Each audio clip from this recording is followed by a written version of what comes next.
আসসালামু আলাইকুম ওয়া রাহমাতুল্লাহি ওয়া বারাকাতুহু। আলহামদুলিল্লাহ। সমস্ত প্রশংসা আল্লাহ সুবহানাহু ওয়া তাআলার জন্য। অতঃপর দরুদ এবং সালাম বর্ষিত হোক আমাদের প্রিয় নবী রাসূলুল্লাহ সাল্লাল্লাহু আলাইহি ওয়াসাল্লামের প্রতি। আমাদের ফরজি আইন কোর্স এর ১৭টি ক্লাস এর আগে কমপ্লিট হয়েছে। আজকে হবে আমাদের শেষ ক্লাস এবং ক্লাসের শেষে আমাদের প্রশ্নোত্তর পর্ব থাকবে। তো ভাই আপনি এখন বাকি অংশগুলো কমপ্লিট করুন, অর্থাৎ যেগুলো বাকি ছিল। আমরা আলোচনা করছিলাম আর দণ্ডবিধি বা হদ সম্পর্কে, মানে শাস্তি সম্পর্কে। হ্যাঁ, অপরাধের ইসলামে অপরাধের যেসব শাস্তি রয়েছে সেগুলো নিয়ে আমরা আলোচনা করেছিলাম গত ক্লাসগুলোতে। হুম। তো ভাই এর একটু ইকো প্রবলেম হচ্ছিল সাউন্ডে, সেজন্য তিনি বাইরে গেছেন। এখন আসছেন আবার, তখন আমরা তাকে অ্যাড করে নিচ্ছি। আর আজকে আমাদের লিংক উন্মুক্ত করে দেওয়া আছে, আপনারা যদি দেখেন। আমি লিংকটা আবারও কমেন্টে দিয়ে দিচ্ছি।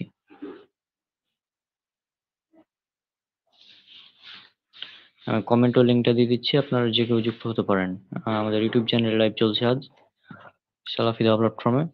হ্যাঁ, তো আপনারা এখান থেকে জয়েন হতে পারেন।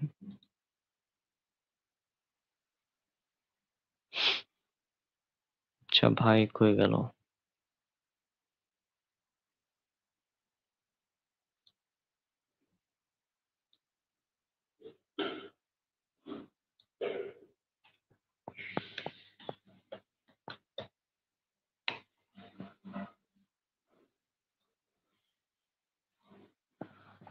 তো যাই হোক, আমরা আজকে এই ক্লাসের মাধ্যমে আমরা আজকে শেষ করব। আর আগামীকাল আমাদের বাংলাদেশে ঈদ উল ফিতর উদযাপন হবে। হ্যাঁ, এখানে একটা বিষয়, আমরা হয়তো ঈদ উদযাপন করছি, আমরা ঈদে হয়তো আনন্দ করব। হ্যাঁ, হয়তো ঈদের দিন আমরা খুব মানে ভালো ভালো খাবার খাবো, কিন্তু ওইদিকে আমাদের ফিলিস্তিনি মুসলিম ভাই এবং বোনেরা, তারা অত্যন্ত কষ্টে আছেন এই সময়, ঈদের সময়ও। আমরা তাদের জন্য যতটুকু সম্ভব দোয়া করব। দোয়া করা ছাড়া আমাদের কোনো উপায় নাই। আর তাছাড়া যারা ফিলিস্তিনে সাহায্য সহযোগিতা পৌঁছাচ্ছে, যেমন আমাদের আব্দুর রহিম বিন আব্দুর রাজ্জাক ভাই আছেন। হ্যাঁ, তিনি তিনি সৌদি আরব, তিনি মিশরে থাকছেন এবং মিশর থেকে তিনি ফিলিস্তিনে সাহায্য পৌঁছেছেন বেশ কিছু। তো ভাই এখনো যুক্ত না হওয়ার কারণ বুঝলাম না, প্রথমে যুক্ত হয়ে হঠাৎ কি হলো?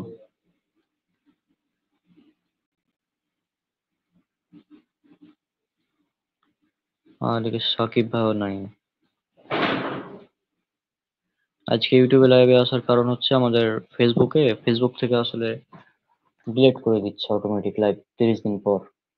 এই জন্য আমরা ইউটিউব থেকে লাইভে আসলাম।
রহমতুল্লাহ। হ্যাঁ ভাই, এখন ঠিক আছে।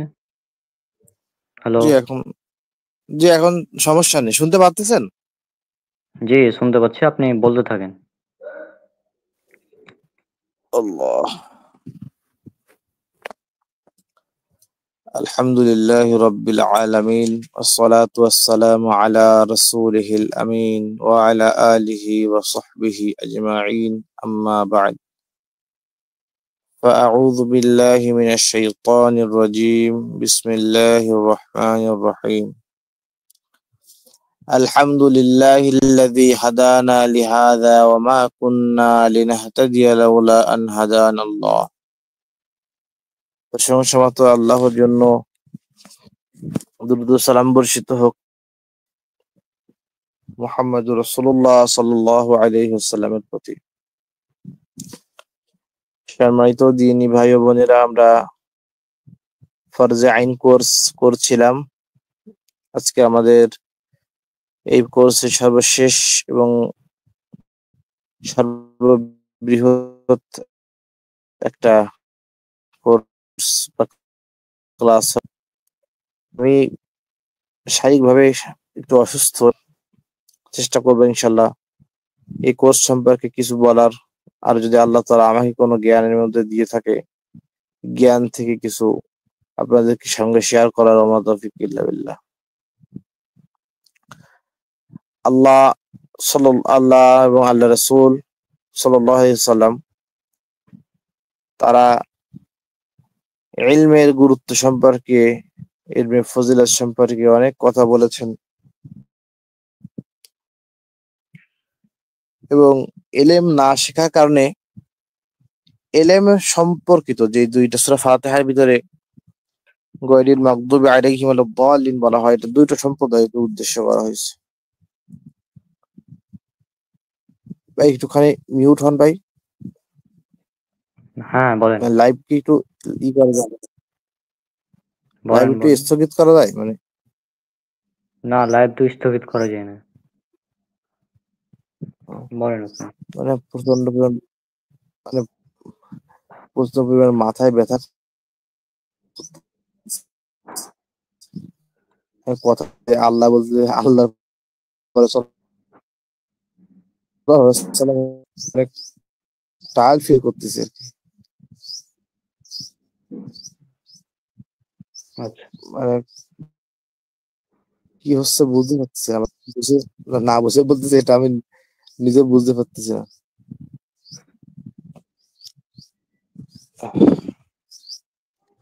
এখন আপনি কন্টিনিউ করেন এই ক্লাসটা। তো আচ্ছা, মানে আমার দেখি খুব চেষ্টা। খারাপ লাগতেছে, মানে চোখ বন্ধ হয়ে আসছে না। আমি আপনাকে একটা বই আমি আপনাকে দিচ্ছি, হ্যাঁ, বলেন। সে- সেটা হলো ফিকহে মুহাম্মাদ। আপনি এই বই সম্পর্কে একটা, এইখানে যারা এলএম শিখতে চায় কোরআন এবং সহিহ হাদিস অনুযায়ী মাসআলা মাসাইল, এর জন্য ফিকহে মুহাম্মাদি একটা ফিকহের কিতাব আছে, এটা আপনাকে হোয়াটসঅ্যাপে দিচ্ছি। আমার ব্রেনে কাজ করতেছে না, হঠাৎ করে মাথা ব্যথা করতেছে চরম আকারে। কালকে রাত্রে 1 সেকেন্ডও ঘুমাতে পারিনি। ও, আচ্ছা। আহ, আচ্ছা, তাহলে আমি ক্লাস অত বেশি লম্বা হবে না, তারপরেও চেষ্টা করব যতখানি সম্ভব। হুম। মানে জাস্ট জি এটা আপনি একটু যতটুকু, কনফিউজ। হ্যাঁ, যতটুকু পারবো আমি জি বলে দেবো, সমস্যা নেই। আমি তাহলে আপনি ভাই বইটা দিনের, দেবেন তো? হ্যাঁ। আমি আমার দিনের খেদমত আমার জন্য এটাকে ফরজ মনে করি, এবং আমি নিজে, আপনিও তো দেখছেন, আমরা দুই ভাই চেষ্টা করেছি নিজের ঘুমকে হারাম করে দিনের জন্য হ্যাঁ। 1 টাকা খরচ হলেও করার চেষ্টা করেছি। এখন আল্লাহ তাআলা তো অন্তরে খবর জানে, এখন কি বলবো আজকে কিভাবে, মানে একদম ব্রেনটা একদম অচল হয়ে গেছে। আর কালকে আবার ঈদের নামাজ পড়ানো লাগবে, তো যদি আমি এখন রেস্ট না নিই আমি অসুস্থ হয়ে যাবো। আচ্ছা।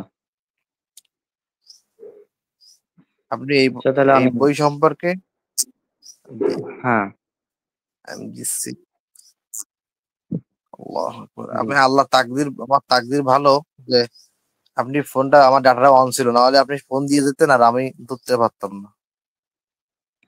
হ্যাঁ। যাই হোক, আমি দিয়ে দিচ্ছি, বইটা যাচ্ছে। এই বইটার দাম একেবারে কম টাকা, এবং এর ভিতরে কুরআন এবং সহিহ হাদিস অনুযায়ী ফিকহের মাসালাগুলো সুন্দর করে লেখা। আচ্ছা। আমি আপনাকে পাঠিয়ে দিয়েছি।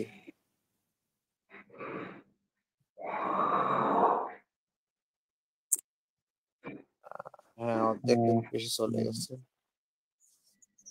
এখনো আসেনি। চলে গেছে। হ্যাঁ, পেয়েছি। এই এই বই কিছু ফরজে আইন সম্পর্কে, এই জ্ঞানের গুরুত্ব এবং এর বিষয়ে কিছু হ্যাঁ, প্রশ্ন হ্যাঁ। উত্তর, যা যা সলাৎ থেকে যেগুলো জরুরি বিষয়গুলো, সিয়ামের মূল বিষয় কি, এগুলো একটু কিছু কিছু বলে আপনি শেষ করে দেন। আর আমার জন্য একটু দোয়া করেন যাতে সুস্থ জি। সুস্থতা ফিল করি, আল্লাহ সুস্থতা দান করে দেয়। আসসালামু আলাইকুম। ওয়ালাইকুম আসসালাম রহমতুল্লাহ।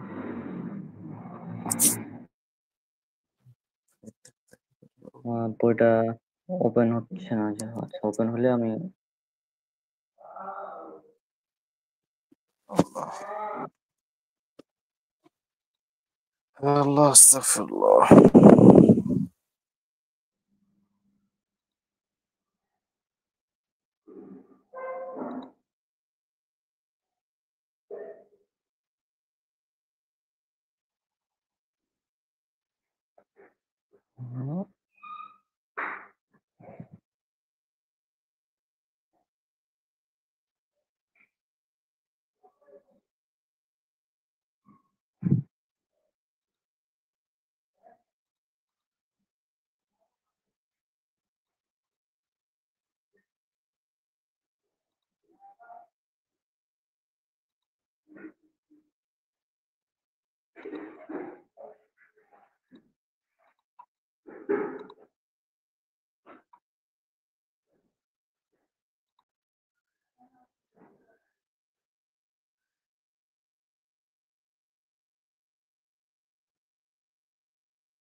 আচ্ছা, তো আপনারা এখন স্ক্রিনে দেখতে পাচ্ছেন, আশা করছি, বই। এটা ফিকহে মোহাম্মদী আল্লামা মাহিউদ্দিনের। হ্যাঁ, অনুবাদ করেছেন মাওলানা মোহাম্মদ শামাউন আলী। আহ, আর এটা হচ্ছে মদিনা ইসলামী বিশ্ববিদ্যালয়, সৌদি আরবের উনি।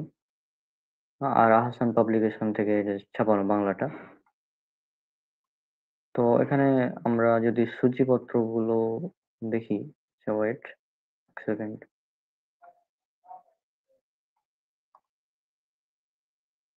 হ্যাঁ, এখানে প্রায় সবগুলোই বিষয় উল্লেখ করা আছে, ফরজ বিষয়গুলো। আচ্ছা, এখান থেকে ওপেন করলে সমস্যা হচ্ছে।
আচ্ছা, এটা তো ব্যাপক আলোচনার বিষয়। এগুলো সবই আমাদের আলোচনা করা হয়েছে। আপনারা যেগুলো স্ক্রিন দেখতে পাচ্ছেন, হুম? তখন আহ আপনারা দেখতে পাচ্ছেন সবই। এখানে পিডিএফটা লোড হতেও সময় লাগছে।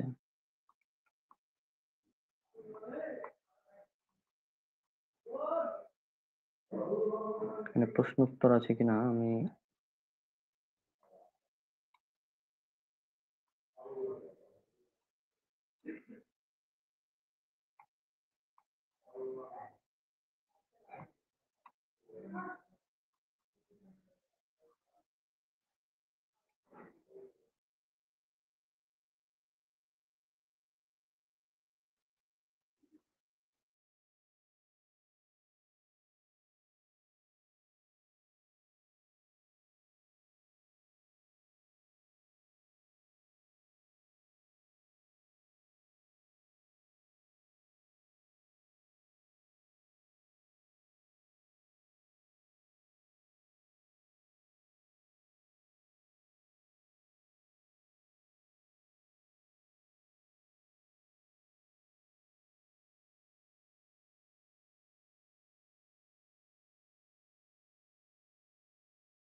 আচ্ছা, আমি এখানে একটা টপিক নিয়ে কথা বলি এখন। যে এখন যেহেতু সিয়াম বা রমজান মাস চলছে, যদিও আজকে আমাদের রমাদান মাস শেষ হতে যাচ্ছে। তো এখানে দেখুন আপনারা বিনা অজরে রোজা ত্যাগ করার বিবরণ। তা বিনা অজরে রোজা ছাড়া তেমনই কুফরি, যেমন বিনা অজরে নামাজ ত্যাগ করা কুফরি। হ্যাঁ, শুভে সাদিক হতে সূর্যাস্ত পর্যন্ত খাওয়া পান করা, স্ত্রী সঙ্গম ও বেহুদা কথাবার্তা হতে বিরত থাকার নামই রোজা। আর রোজাদারকে ইফতার করানোর সওয়াব, যে ব্যক্তি কোনো রোজাদারকে ইফতার করাবে, এটা তার জন্য গুনাহ মাফ এবং দোজখ হতে নাজাত পাবার কারণ হবে। ইফতার প্রদানকারী রোজাদারের সমান সওয়াবের অধিকারী হবে। এক ঢোক দুধ বা একটি খেজুর দিয়ে ইফতার করালেও এ সওয়াব মিলবে। রাসূলুল্লাহ সাল্লাল্লাহু আলাইহি ওয়াসাল্লাম বলেছেন, যে ব্যক্তি রোজাদারকে পেট ভরে খাওয়াবে, আল্লাহ তাআলা কিয়ামতের দিন তাকে আমার হাউজে কাউসার হতে পান করাবেন। সে বেহেশতে প্রবেশ করা পর্যন্ত তৃষ্ণার্ত হবে না। রোজা রোজাদারের জন্য সুপারিশ করবে। রোজাদারের জন্য সুপারিশ করবে, বলবে, হে প্রভু, আমি একে খাওয়া পান করা, আকাঙ্ক্ষিত জিনিস, স্ত্রী সঙ্গম ইত্যাদি হতে বিরত রেখেছিলাম। তার ব্যাপারে আমার সুপারিশ কবুল করো। আল্লাহ তাআলা উক্ত সুপারিশ কবুল করবেন। হুম, তো এই হচ্ছে ব্যাপার।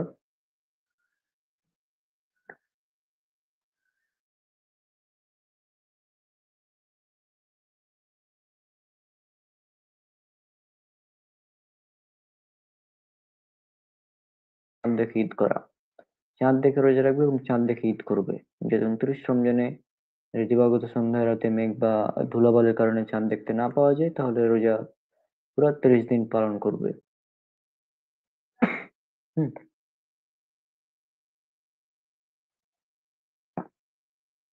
রমজানে রোজা রাখার জন্য একজন আদিল মুসলমান সাক্ষ্য যথেষ্ট এবং ২ জন আদিল মুসলমান ঈদের চাঁদ দেখার জন্য সাক্ষ্য দিলে ঈদ করতে হবে।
এখানে কয়েকটি মানে রমজান সম্পর্কে কয়েকটি গুরুত্বপূর্ণ বিষয় আছে রোজা সম্পর্কে।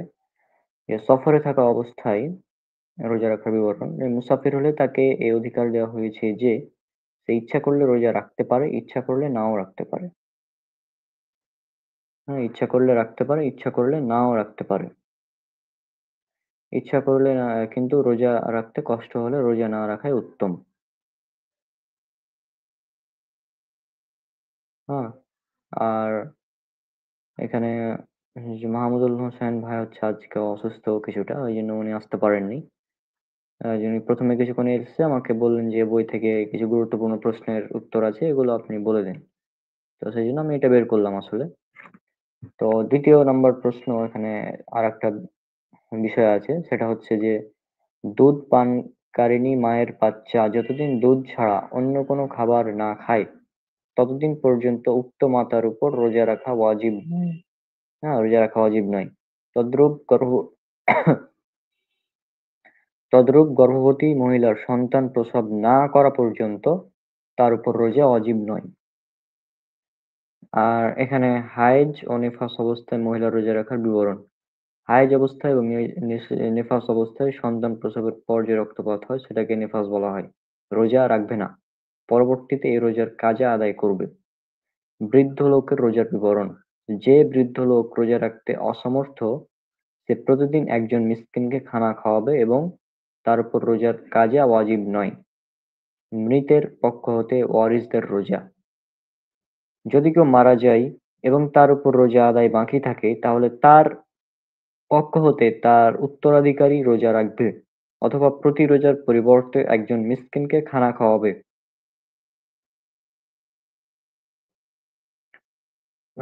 রোজা আর কাজের বিবরণ। যে ব্যক্তি শরী ওজুরের সফর বা অসুখ কারণে রোজা রাখতে পারবে না তার জন্য এই রোজা কাজা আদায় করা ওয়াজিব। অর্থাৎ কোনো কারণে আমি রোজা আদায় করিনি, রোজা মানে সিয়াম পালন করিনি, তো আমাকে তখন হয়তো সফরে ছিলাম বা অসুস্থ ছিলাম বা বিভিন্ন কারণ ছিল, তো পরবর্তীতে এই রোজাটা আদায় করতে হবে। তারপর হচ্ছে নফল রোজার বিবরণ। যে ব্যক্তি আল্লাহর জন্য রোজা রাখে আল্লাহ তাআলা তার মাঝে এবং দোজখের মাঝে এমন দূরত্ব করে দেন যে আসমান জমিনের সমপরিমাণ দূরত্ব আছে। প্রত্যেক বস্তুর জাকাত রয়েছে, শরীরের জাকাত হলো রোজা। নফল রোজার মধ্যে আশুরার রোজাই উত্তম। যে ব্যক্তি আশুরার রোজা রাখবে সেই ৯ মুহররম মাসের ৯ তারিখও রোজা রাখবে। আশুরার রোজা দ্বারা গত বছরের গুনার কাফফারা হয়ে যায়। ঈদের দিন রোজা রাখা জায়েজ নয়। তদ্রূপ আইয়ামে তাশরিক বা জিলহজ মাসের ১১, ১২, ১৩ তারিখও রোজা রাখা জায়েজ নয়। কিন্তু যে হাজী সাহেব কোরবানি করতে পারবে না সে এই দিনগুলোতে রোজা রাখবে। আরাফার দিনের রোজা গত বছর এবং সামনে বছরের গুনাহের কাফফারা স্বরূপ। কিন্তু হাজী সাহেবদের জন্য আরাফার দিন রোজা রাখা জায়েজ নয়। প্রতিদিন লাগাতারভাবে রোজা রাখা নিষেধ। উত্তম হচ্ছে প্রতি মাসে ৩টি করে রোজা রাখা। যে ব্যক্তি এর চেয়ে বেশি সামর্থ্য রাখে সে একদিন পর পর রোজা রাখবে। হযরত দাউদ আলাইহিস সালাম এভাবে রোজা রাখতেন। আর স্ত্রীলোকের স্বামীর অনুমতি ছাড়া নফল রোজা রাখা জায়েজ নয়। এখন শুধু জুমার দিন রোজা রাখা জায়েজ নয়, জুমার সাথে এর আগে বা পরে একদিন মিলিয়ে রোজা রাখবে। তদ্রূপ সপ্তাহে কোনো দিন একটি রোজা রাখা জায়েজ নয় যতক্ষণ না এর আগে বা পরে একদিন মিলিয়ে রোজা রাখবে। রোজাদারের অস্থিসমূহ আল্লাহর পবিত্রতা বর্ণনা করে এবং ফেরেশতারা রোজাদারের জন্য ক্ষমা প্রার্থনা করে। বিনা কারণে নফল রোজা ভঙ্গ করা নিষেধ নয় এবং কেউ ভঙ্গ করলে তা কাজা ওয়াজিব নয়। আচ্ছা, লাইলাতুল কদরের বিবরণ। লাইলাতুল কদর বেশিরভাগ রমজানের ১০ দিনের বিজোড় রাতে অর্থাৎ ২১, ২৩, ২৫, ২৭ এবং ২৯ হয়ে থাকে। যে রাতে লাইলাতুল কদর হয় সে রাতে জিবরাইল আলাইহিস সালাম একদল ফেরেশতা সহ দুনিয়াতে অবতরণ করেন এবং সে রাতে ইবাদতকারী বান্দাদের জন্য দোয়া করতে থাকেন। রমজানের শেষ ১০ দিনে বেশি বেশি ইবাদত করার প্রচেষ্টা করবে, এমনকি ইবাদতে নিজ পরিবারের লোকজনকে শামিল করবে। যে ব্যক্তি রমজানের রোজা রাখবে এবং ঈদের নামাজ পড়বে আল্লাহ তাআলা তার গুনাহ মাফ করে দিবেন এবং তার গুনাহগুলিকে নেকিতে রূপান্তরিত করবেন। ইতিকাফ এর বিবরণ। রমজানের শেষ 10 দিনে রাসূলুল্লাহ সাল্লাল্লাহু আলাইহি ওয়াসাল্লাম সর্বদা ইতিকাফে বসতেন। ইতিকাফের জন্য মসজিদের মাঝে পৃথক স্থান নির্দিষ্ট করে নিবে এবং ফজরের নামাজ পড়ে ইতিকাফের স্থানে প্রবেশ করবে। ইতিকাফকারী মসজিদের বাহিরে যাবে না, কিন্তু কোনো প্রয়োজনীয় কাজের যেমন পায়খানা ইত্যাদির জন্য বাইরে যেতে পারে। ইতিকাফকারী রোগীর দেখাশোনা করার জন্য যাওয়া জায়েজ নয়, কিন্তু পথে চলতে চলতে এ ব্যাপারে দেখাশোনা ও খোঁজ খবর নেওয়া জায়েজ। তদরূপ জানাজার নামাজের জন্য মসজিদের বাইরে যাওয়া জায়েজ নয়। এতেকাপ অবস্থায় স্ত্রী সহবাস করবে না। চুমু দেওয়া এবং কোলাকুলি করাও জায়েজ নয়। এতেকাফকারী মসজিদ হতে মাথা বের করে তা অন্য কারো দ্বারা ধুয়ে নেওয়া এবং চিরুনির দ্বারা মাথা আঁচড়ে নেওয়া জায়েজ। এতেকাফকারী পাপ হতে বিরত থাকে এবং এতেকাফের কারণে যেসব নেকির কাজ করতে সমর্থ হয় না, সেসবের নেকিও সে পাবে। এতেকাফ করার জন্য রোজা শর্ত নয়, কিন্তু উত্তম হচ্ছে রোজা রাখা। কেউ যদি এতেকাফ করার মানত করে তাহলে তা পুরা করা তার জন্য ওয়াজিব। মুস্তাহাজা রক্ত প্রদবর্তী স্ত্রী লোকের মসজিদে এতেকাফে বসা জায়েজ নয়। আচ্ছা, তারপরে হজের বিবরণ সহ আরো এগুলোর আলোচনা কিন্তু করা হয়েছে আমাদের প্রায়। আমি শুধু সেগুলো নিচ্ছি যেগুলোর ব্যাপারে আসলে আসেনি। মানে প্রশ্ন মানে যেগুলো ছুটি মানে ফরজের মধ্যে অন্তর্ভুক্ত না, বেশিরভাগ এগুলো প্রশ্ন উত্তর ধরতে গেলে কথায় আমি যেগুলো বললাম। যাই হোক, আজকের ক্লাসটা যেমনটা আশা করেছিলাম তেমনটা হচ্ছে না। কারণ মোহাম্মদ হোসেন ভাই থাকলে হয়তো অনেকটাই ভালো হতো।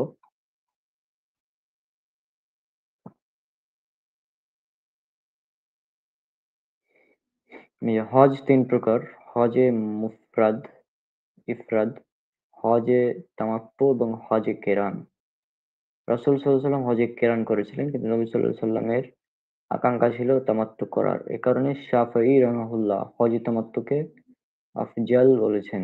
এতে সহজতাও রয়েছে। দীর্ঘদিন পর্যন্ত ইহরাম পরে থাকা খুব কষ্টকর।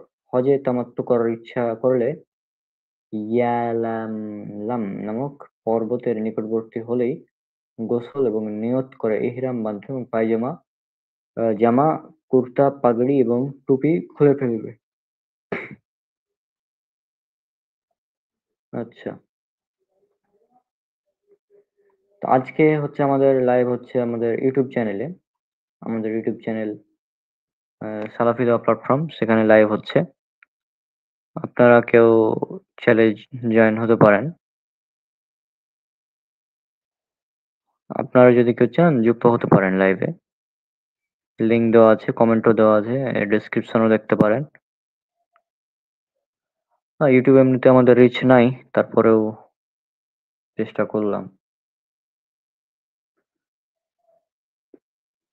তো বেশ কিছু প্রশ্ন ছিল আমাদের, তবে সেগুলোর অ্যান্সার দেওয়া সম্ভব হচ্ছে না যেহেতু মামুনুর হোসেন ভাই নাই।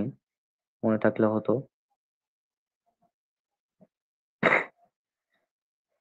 তো কালকে যেহেতু আমাদের ঈদ হতে পারে, মানে ঈদ হওয়ার সম্ভাবনাই 99.99%। হ্যাঁ, এখন ঈদের ব্যাপারটা হচ্ছে অনেকে আছে যে এখানে অনেকে আছে যারা বাংলাদেশে সৌদির সাথে মিলিয়ে ঈদ করছে। হ্যাঁ, অনেকেই আছে। আমি এখন একটু ভিডিওতে আসছি যাতে মানে বিষয়টা একটু ক্লিয়ার করি।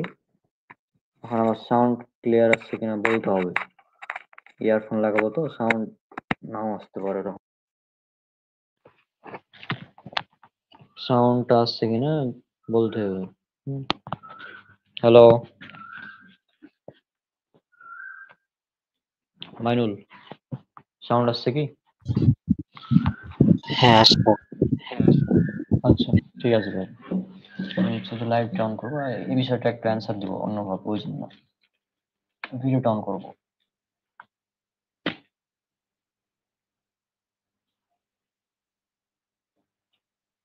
আচ্ছা, এক সেকেন্ড।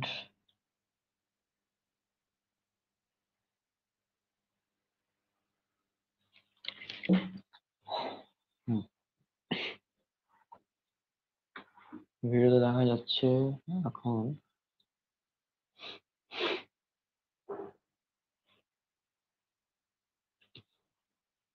আশা করছি আপনারা দেখতেই পাচ্ছেন। এখন আমি জাস্ট আমাদের সমাজে প্রচলিত আছে যে অনেকেই আছে যারা কি বলবো, আমাদের সমাজে এমন অনেকে আছে যারা আপনার সৌদির সাথে মিলিয়ে মানে ঈদ পালন করছে, আবার সৌদির সাথে মিলিয়ে সিয়াম পালন করছে। অর্থাৎ তাদের কথা হচ্ছে পুরা বিশ্বব্যাপী আমরা একই দিনে সিয়াম পালন করব, একই দিনে ঈদ পালন করব।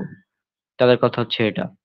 এদিকে কিন্তু রাসূল সাল্লাল্লাহু আলাইহি সাল্লাম কিন্তু বলেছেন যে তোমরা চাঁদ দেখে সিয়াম রাখো এবং চাঁদ দেখে মানে ঈদ পালন করো। চাঁদ দেখে আমাদের ঈদ করতে হবে, চাঁদ দেখে সিয়াম পালন করতে হবে। এখন আমার কথা হচ্ছে আমি যদি চাঁদ দেখতে না পাই, আমি চাঁদ দেখতে পাচ্ছি না, তাহলে আমি কিভাবে সেদিন ঈদ পালন করি? কোন লজিকে, মানে কোন যুক্তিতে আমি এটা করব? আমি তো চাঁদ দেখতে পাইনি। এখন অনেকে বলবে যে সৌদির সাথে বাংলাদেশের টাইমের পার্থক্য মাত্র এই ৩ ঘন্টা। তো এই ৩ ঘন্টা পার্থক্যের কারণে আমরা একদিন পরে কেন মানে ঈদ করছি? আমরা একদিন পরে কেন সিয়াম পালন করছি? ৩ ঘন্টা পার্থক্য আমরা দেখছি। হ্যাঁ? আমরা কিন্তু বিষয়টা কি? সৌদি কিন্তু ৩ ঘন্টা পরে, তাই না? সৌদি আরব কিন্তু ৩ ঘন্টা পরে। ৩ ঘন্টা পরে হওয়ার পরেও তারা ৩ ঘন্টা আগে আমাদের চাঁদ দেখছে একদিন আগে। কিভাবে সম্ভব? কারণ আমরা এ থেকে ৩ ঘন্টা দেখছি। সূর্য হিসেবে ৩ ঘন্টা পরে সৌদি আরবের টাইম, এটা ঠিক আছে। কারণ কি? সূর্য পশ্চিম দিক থেকে উঠছে, সূর্য পূর্ব দিক থেকে উঠছে এবং পশ্চিম দিকে অস্ত যায়। সূর্য পশ্চিম দিকে অস্ত যায়। আর চাঁদ পশ্চিম দিক থেকে পূর্ব দিকে আসে। বিষয়টা হচ্ছে এইটা। হ্যাঁ? চাঁদ কিন্তু ঘুরে পশ্চিম থেকে পূর্ব দিকে। আর সূর্য ঘুরছে পূর্ব থেকে পশ্চিম দিকে। এজন্য দিনের হিসাব যদি করি, দিনের হিসাবের ক্ষেত্রে এই আমাদের সৌদি আরব, সৌদি আরবে কিন্তু এখন আমাদের বাজছে কয়টা? ২টা ৪১। হ্যাঁ? সৌদি আরবে কিন্তু এখন আপনার বাজবে মোটামুটি ১১টা ৪১ বা ১২টা ৪১, মানে ৩ ঘন্টা কম তাদের টাইম। অর্থাৎ আমাদের এখানে যখন ৯টা বাজবে তখন ওদের সন্ধ্যে ৬টা। হ্যাঁ? তো এই বিষয়টা তো আমাদের বুঝতে হবে। ওখানে যদিও সূর্যের হিসাবে টাইম আমাদের ৩ ঘন্টা ডিফারেন্স। কিন্তু চাঁদের হিসাবে আমাদের টাইমের ডিফারেন্স হয়ে যাচ্ছে ২১ ঘন্টা। 21, ২১। তো যেহেতু 21, ২১ ঘন্টা মানে ডিফারেন্স, এজন্যই আমরা একদিন পরে চাঁদ দেখি। গতকাল সৌদি আরব চাঁদ দেখেছে। চাঁদ দেখতে পেয়েছে। এখন অনেকে প্রচার করছে যে সৌদি আরব চাঁদ না দেখেই এয়ার ঘোষণা করে দিয়েছে ঈদের। এগুলো মিথ্যা কথা। হ্যাঁ, ওরা চাঁদ দেখেছে কারণ চাঁদ দেখার জায়গা একটা না, বেশ কয়েকটা জায়গায় চাঁদ দেখার চেষ্টা করা হয়েছে এবং চাঁদ দেখেছে তারা। সৌদি একটু আশেপাশে কয়েকটা দেশ চাঁদ দেখতে পায়নি, সেটা তাদের ব্যাপার। তারা ৩০টা রোজা পূর্ণ করবে। কারণ তারা চাঁদ দেখতে পায়নি। হাদীসে এমনটা বলা হয়েছে যে যদি কোনো মানে মেঘলা আকাশ থাকে বা অন্য কোনো কারণ থাকে, অন্য কোনো কারণে চাঁদ না দেখা যায়, তাহলে ৩০টি রোজা পূর্ণ করবে। এটা বলা হয়েছে। তো এই কারণে তারা ৩০টা রোজা পূর্ণ করছে। তো আমরা যদি এখন আজকে চাঁদ দেখতে পাই রাত্রে, মানে সন্ধ্যার পর, ইফতারের পর, তাহলে আমাদের কালকে পরশুদিন সরি কালকে ঈদ। যদি চাঁদ দেখতে না পাই তাহলে আমাদেরও ৩০টা পূরণ করতে হবে। আর এখানে আরেকটা ব্যাপার আছে যে আমাদের এটা হচ্ছে ঈদ এবং সিয়াম, এটা মূলত রাষ্ট্রীয়ভাবে যেটা নির্দেশনা দেওয়া হয় সে অনুযায়ী আমাদের চলতে হবে। নিজের মন মতো করে আজকে আমরা ঈদ পালন করে নেবো এমনটা হবে না। যদি রাষ্ট্র থেকে এরকম ঘোষণা আসে যে আজকে বাংলাদেশে ঈদ হবে, তাহলে আমরা ঈদ পালন করব। যদি বলে যে না আজকে ঈদ পালন করতে হবে না, আগামীকাল সিয়াম হবে, তাহলে আমরা আগামীকাল সিয়াম পালন করব। এটা রাষ্ট্র থেকে যেমন ঘোষণা আসবে তেমনটা আমাদের পালন করতে হবে। এটা এমনই এই ইবাদতটা, ঈদ, এবং এটা সামাজিক ইবাদত এক কথায়। হ্যাঁ? এখন আরেকটা অ্যান্টিভেনাম নিয়ে যান যে তারা বলছে যে পৃথিবীর কোনো জায়গায় যদি চাঁদ উঠে তাহলে আমরা সেই খবর পেয়ে যাচ্ছি ইন্টারনেটের মাধ্যমে। তো আমরা এজন্য আমরা সিয়াম পালন করছি। এদিন ঈদ একসাথে পালন করছি। তো সৌদি আরবের সাথে কেন? সৌদি আরবের আগে চাঁদ ওঠে না? সৌদি আরবের আগেও তো বেশ কিছু দেশে চাঁদ ওঠে। আমেরিকাতে চাঁদ ওঠে কোনো বছর সৌদি আরবের আগে। হাদিসে তো উল্লেখ করা আছে যে সহিহ মুসলিমের হাদিসটা যদি আমি বের করি, এই হাদিসটা বের করে যদি পড়ে শুনিয়ে দিই, তাহলে এই নিয়ে বিভ্রান্তি থাকা মানে উচিত নয়। আমি হাদিসটা বের করছি, ওয়েট। এটা হচ্ছে, আমি হাদিস নাম্বারটা বলছি। সহিহ মুসলিম খুলবেন। সহিহ মুসলিম ইন্টারন্যাশনাল নাম্বার হবে 1087। সহিহ মুসলিম 1087।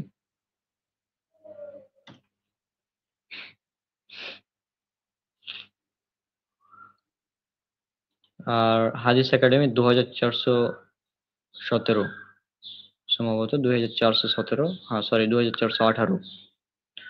তো এই হাদিসটা হচ্ছে মেন এই বিষয়ে। মানে এই হাদিসটা যদি কেউ বুঝে যায় ওকে আর মানে এই হাদিসটা যদি একজন কেউ বুঝে যায় তাহলে ওকে আর করার প্রয়োজন নাই যে সিয়াম একই দিনে রাখতে হবে না আলাদা দিনে রাখতে হবে, কারণ এটা তো হাদিস, হাদিস স্পষ্ট আছে। আমি এই বিষয়ে ভিডিও বানিয়েছিলাম। স্ক্রিন দেখা গেলে একটু বলবেন। ওয়েট। আশা করছি আপনারা স্ক্রিন দেখতে পাচ্ছেন এবার। আপনার হাদিসটা দেখুন, এটা হচ্ছে সহিহ মুসলিম হাদিস একাডেমি, কিতাবুস সিয়াম, বুক অফ ফাস্টিং, রোজা অধ্যায়, 2418 নম্বর হাদিস। হ্যাঁ, 2418 নম্বর হাদিস। আর আন্তর্জাতিক নাম্বার হচ্ছে 1087। পরিচ্ছেদ দেখুন, এই পরিচ্ছেদটা রচনা করেছেন ইমাম আহ, নববী রাহিমাহুল্লাহ, অর্থাৎ সহিহ মুসলিমের যিনি আহ, মানে বাব বা পরিচ্ছেদ গুলো রচনা করেছেন।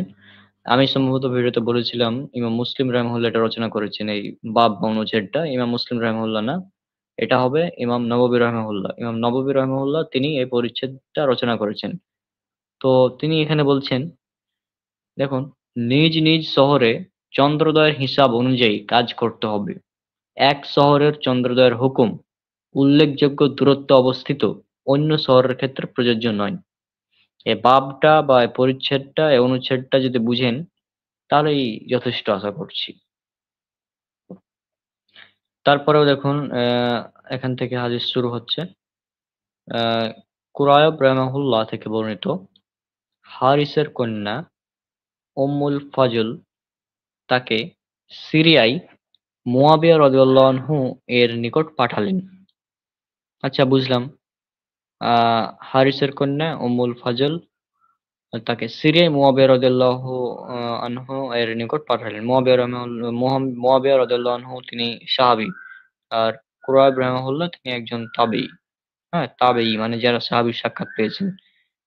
তো ভালো কথা, তাকে পাঠালেন। তারপর কুরায়ব বললেন, অতঃপর আমি সিরিয়া পৌঁছে তার প্রয়োজনীয় কাজ সমাপন করলাম। অর্থাৎ তিনি সিরিয়া পৌঁছালেন এবং তার যে সব কাজ ছিল তিনি সেগুলো সমাধান করলেন, মানে সম্পন্ন করলেন। আমি সিরিয়ায় থাকাতে রমজান এসে গেল। আমি জুমার রাতে, পয়েন্ট ইট, আমি জুমার রাতে রমজানের চাঁদ দেখতে পেলাম। অতঃপর মদিনায় মাসের শেষ থেকে আমি মদিনায় ফিরে এলাম। এখানে দুটি পয়েন্ট আছে, যে তিনি জুমার রাতে রমজানের চাঁদ দেখলেন এবং মাসের শেষ দিকে মদিনায় ফিরে আসলেন। তারপর আহ, যখন মদিনায় তিনি ফিরে আসলেন তখন আব্দুল্লাহ ইবনে আব্বাস রাদিয়াল্লাহু আনহু, তিনিও সাহাবী, তা তাকে সিয়াম বা রোজা সম্পর্কে আলোচনা প্রসঙ্গে আমাদের জিজ্ঞেস করলেন, তুমি কখন চাঁদ দেখেছো? অর্থাৎ আব্দুল্লাহ ইবনে আব্বাস রাদিয়াল্লাহু আনহু তিনি কুরায়বকে জিজ্ঞেস করছেন, তুমি কখন চাঁদ দেখেছো? তিনি বললেন, কুরায়ব বললেন, আমি বললাম, আমি তো জুমার রাতেই চাঁদ দেখেছি। পুনরায় জিজ্ঞেস করলেন, তুমি কি নিজেই দেখেছো? আমি বললাম, হ্যাঁ। অন্য লোকেরাও দেখেছে এবং সিয়াম পালন করেছে? তখন তিনি বললেন, এমনকি মুয়াবিয়া রাদিয়াল্লাহু আনহু সাহাবী, তিনিও সিয়াম পালন করেছেন। তিনি বলেন, আমরা তো শনিবার রাতে চাঁদ দেখেছি। পয়েন্ট ইট। সো মানে মুয়াবিয়া রাদিয়াল্লাহু আনহু তারা শুক্রবার রাতে চাঁদ দেখেছেন। হ্যাঁ, মানে জুমার রাতে, শুক্রবার রাতে। আর ইবনু আব্বাস অর্থাৎ সিরিয়াতে তারা শুক্রবার রাতে চাঁদ দেখছেন, আর ইবনু আব্বাস তারা দেখছেন শনিবার রাতে চাঁদ। হুম। তারপর বলে, আমরা 30টি রোজা রাখবো, অথবা এর আগে যদি চাঁদ দেখতে পাই তখন আমরা ইফতার করব। ইফতার মানে রোজা ভেঙে ফেলা, অর্থাৎ রোজা ভেঙে ফেলা শুধু রোজা না, মানে ঈদ করা এক কথায়। এই ইফতার মানে ঈদ করা এখানে। আমি বললাম, আপনি কি মুআবিয়া রাদিয়াল্লাহু আনহু এর চাঁদ দেখা ও সিয়াম ও রোজা পালন করাকে অর্থাৎ রমজান মাস শুরু হওয়ার জন্য যথেষ্ট মনে করেন না? এখন দেখেন পয়েন্ট। এখানে গুরুত্বপূর্ণ পয়েন্ট। হ্যাঁ? যে এখানে ইবনু আব্বাস রাদিয়াল্লাহু আনহু তিনি একজন সাহাবী। মুআবিয়া রাদিয়াল্লাহু আনহু তিনিও একজন সাহাবী। তো একজন সাহাবী তিনি সিরিয়াতে চাঁদ দেখেছেন আগে। তিনি সিরিয়াতে একদিন আগে চাঁদ দেখে আগে সিয়াম পালন করেছেন। কিন্তু এখানে আরেকজন সাহাবী ইবনু আব্বাস রাদিয়াল্লাহু আনহু তিনি কিন্তু তাকে যখন প্রশ্ন করা হলো যে, "আপনি কি মুআবিয়া রাদিয়াল্লাহু আনহু এর চাঁদ দেখা ও সিয়াম ও রোজা পালন করাকে রমজান মাস শুরু হওয়ার জন্য যথেষ্ট মনে করেন না?" এটাই হচ্ছে মেইন পয়েন্ট আমাদের। তখন তিনি বললেন ইবনু আব্বাস রাদিয়াল্লাহু আনহু তিনি বললেন যে, "না, রাসূলুল্লাহ সাল্লাল্লাহু আলাইহি সাল্লাম আমাদের এভাবেই চাঁদ দেখে সিয়াম ও রোজা পালন করা ও ইফতার করার জন্য নির্দেশ দিয়েছেন।" এটা হচ্ছে main point. Islamic foundation ২৩৯৫, Islamic centre ২৩৯৬। তো আমাদের পয়েন্ট হচ্ছে এই হাদিস থেকে এটাই যে এটা হচ্ছে সাহাবী রাদিয়াল্লাহু আনহু তাদের জামানার ঘটনা এবং এটা সহিহ মুসলিমের হাদিস। এটাকে কেউ জয়ীফ, জাল, ভিত্তিহীন, বানোয়াট বলার কোনো সুযোগ নেই। যেহেতু এটা সহিহ মুসলিমে উল্লেখ করা হয়েছে। এটা একদম সহিহ ঘটনা। এতে কোনো সন্দেহ নেই। এখানে রাসূল সাল্লাল্লাহু আলাইহি সাল্লাম যেটা নির্দেশ করেছেন সেই নির্দেশকে পালন করা হয়েছে শুধুমাত্র। এখন অনেকে বলতে পারেন যে তাহলে ওই যে আরো হাদিসে যে উল্লেখ করা আছে যে যখন তোমরা খবর পেয়ে যাবে যে এই ঈদ বা চাঁদ দেখেছে চাঁদ দেখা গেছে এমন খবর যখন পেয়ে যাবে তখন তোমরা সিয়াম পালন করে নিবে। তাও খবর পেয়ে গেলে সিয়াম পালন করব কখন? যখন আমরা আকাশ মেঘলা আছে, আমরা চাঁদ দেখতে পাচ্ছি না। তখন আমরা এটা করব। হ্যাঁ? কিন্তু যদি আমরা চাঁদ দেখতে পাই, আমরা চাঁদ দেখতে পাই, আমরা নিজ দেশে চাঁদ দেখতে পাচ্ছি। সেক্ষেত্রে খবরের প্রয়োজন কি? যখন আমরা খবর পাবো না, অর্থাৎ চাঁদ দেখতে পাবো না, আকাশ মেঘলা থাকার কারণেও, তখন আমরা খবর গ্রহণ করব। অ্যা তাছাড়া তার আগে তো খবর গ্রহণ করার কোনো মানে হয় না। আর খবর কি গ্রহণ করব কি একজন আছে আমেরিকাতে, আর আমি আছি হচ্ছে এই বাংলাদেশে। এখন বাংলাদেশ এবং আমেরিকার মধ্যে পার্থক্য ১২ ঘন্টার। তো আমি যখন সূর্যের টাইমের পার্থক্য ১২ ঘন্টার। আর চাঁদের তো ২৪ ঘন্টা কাছাকাছি হয়ে যাবে। তো আমেরিকাতে আমি খবর পেয়ে গেলাম যে চাঁদ উঠে গেছে। সৌদি আরবে চাঁদ ওঠেনি তখন। তার মানে কি আমি সৌদি আরবের একদিন আগে বাংলাদেশে মানে পালন করব? ঈদ এবং সিয়াম? এটা সম্ভব?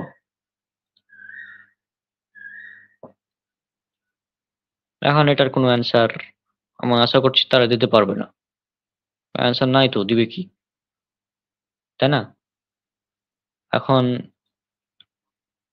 আমি যে হাদিসটা দেখালাম এই হাদিসটাই যথেষ্ট তাদের এই যারা একই দিনে ঈদ এবং সিয়াম পালন করছে, একই দিনে ঈদ এবং সিয়াম যারা পালন করছে আজকে দেখলাম ফেসবুকে বেশ কয়েকটা ঈদের নামাজ পড়ছে অনেকেই। হ্যাঁ? মানে জাস্ট হাস্যকর বিষয়। তারা চাঁদ দেখতে পায়নি। সৌদি আরবে চাঁদ উঠেছে আমরা সিয়াম পালন ঈদ ঈদ করে নিলাম। তো সৌদি আরবের আগে মাঝে মধ্যে কানাডাতেও চাঁদ দেখা যায়। আমেরিকার বা পশ্চিমের দেশগুলো আছে ওগুলোতে আগে চাঁদ দেখা যায়। কারণ চাঁদ তো পশ্চিম দিক থেকে পূর্ব দিকে যায়। হ্যাঁ? তো এই বিষয়গুলো এরা বুঝে না। যারা তো আমি একটা কথা বলি যে এই একই দিনে সারা বিশ্বে একই দিনে ঈদ এবং সিয়াম পালন করা চাঁদ দেখে এটা অসম্ভব। বৈজ্ঞানিকভাবে অসম্ভব। এটা একটা সালাফদের বিরুদ্ধে। সালাফ মানে কি? সালাফ মানে আমাদের পূর্ববর্তীরা। তার মধ্যে ১ম হচ্ছে রাসূল সাল্লাল্লাহু আলাইহি ওয়াসাল্লাম, তারপর সাহাবীগণ। আমি ওই যে ২ জন সাহাবীর ঘটনা দেখালাম।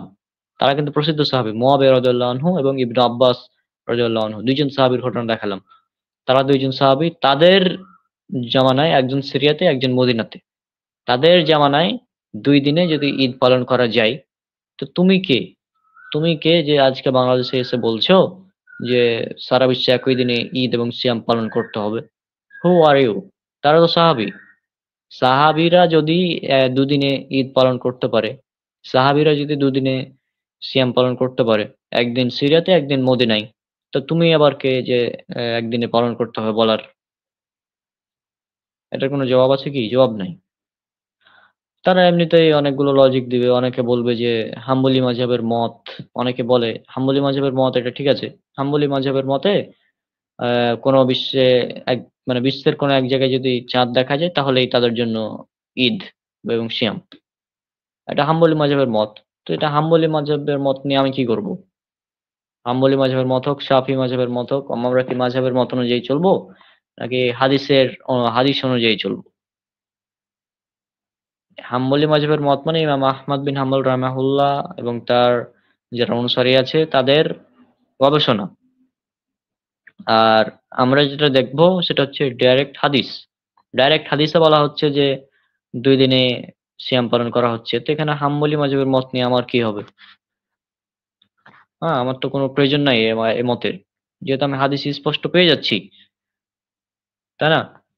আর এই স এই প্রশ্ন মানে এইগুলার সমাধান তো অনেক আগে করে দেওয়া হয়েছে।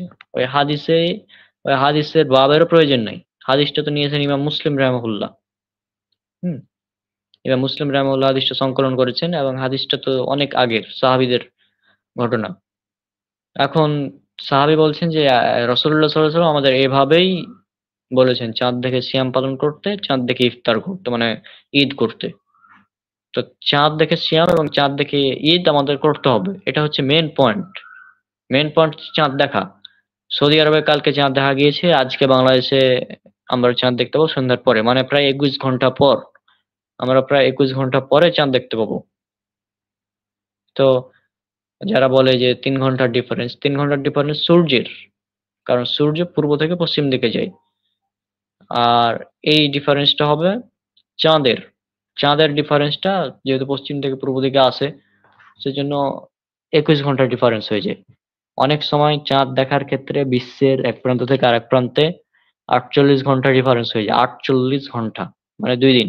মানে কোন এলাকায় যদি ২৯ তারিখে আ ঈদ হয়, তো অন্য জায়গায় হবে ৩১ তারিখে ঈদ। হ্যাঁ? মানে এরকমও হয় মাঝেমধ্যে। তো এটা মানে বৈজ্ঞানিকভাবে অসম্ভব একেবারেই যে পুরো বিশ্বব্যাপী একই দিনে ঈদ এবং সিয়াম পালন করা।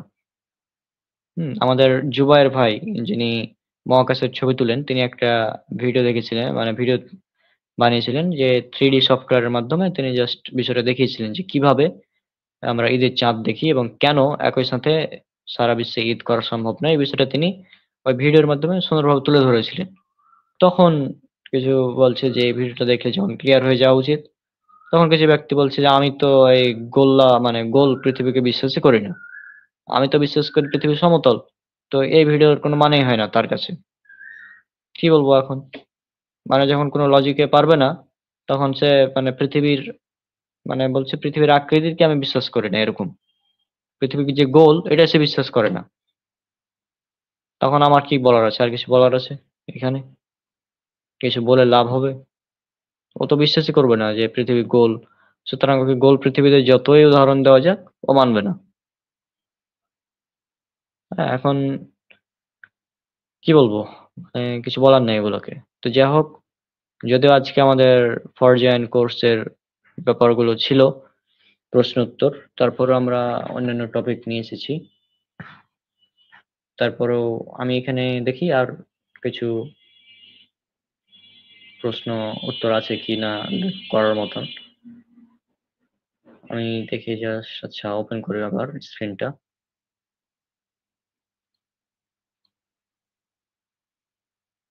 এক সেকেন্ড।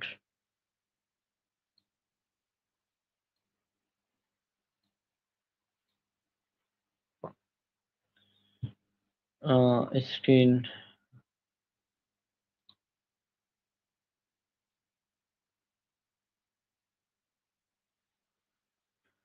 আচ্ছা আমি এখানে প্রশ্নগুলো রেডি করছিলাম বেশ কিছু।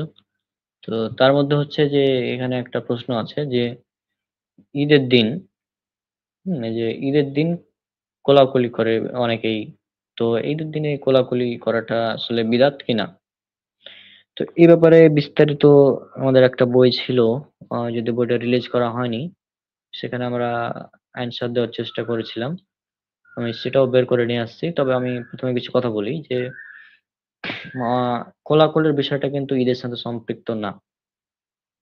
হ্যাঁ, প্রথমত যে অনেকে মনে করে যে ঈদের দিন কোলাকুলি করতে হয়, এটা কিন্তু না। কোলাকুলি হবে অনেক দিন পর দেখা হয়েছে, আহ, সেক্ষেত্রে সেক্ষেত্রে এটা করা যায়। আর আচ্ছা, এক সেকেন্ড। আচ্ছা, কোলাকুলির বিষয়টা হচ্ছে যে যখন অনেকদিন পর দেখা হবে তখন এটা করতে হবে। কিন্তু আমাদের সমাজে প্রচলিত আছে যে না, ঈদের দিন করতে হবে। তো ঈদের দিন এই যদি মনে করে যে ঈদের দিন কোলাকুলি করা একটা খুবই মানে গুরুত্বপূর্ণ বিষয়, হ্যাঁ, সেক্ষেত্রে এটা বিদআত হবে, যদি মনে করে এটা।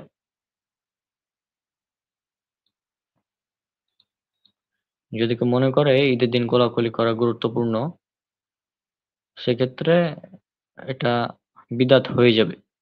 তবে যদি কেউ মনে করে যে কোলাকুলি যেহেতু অনেকদিন পর ঈদ হিসাবেও দেখা হয়েছে, ঈদের দিন তো বেশিরভাগ দেখা হয় অনেকদিন পর মানুষের, সেক্ষেত্রে যদি কেউ করে তাহলে সেটা বিদআত হবে না।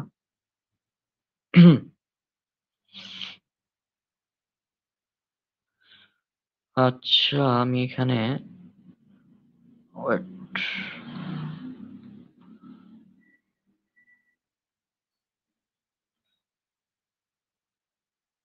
আহ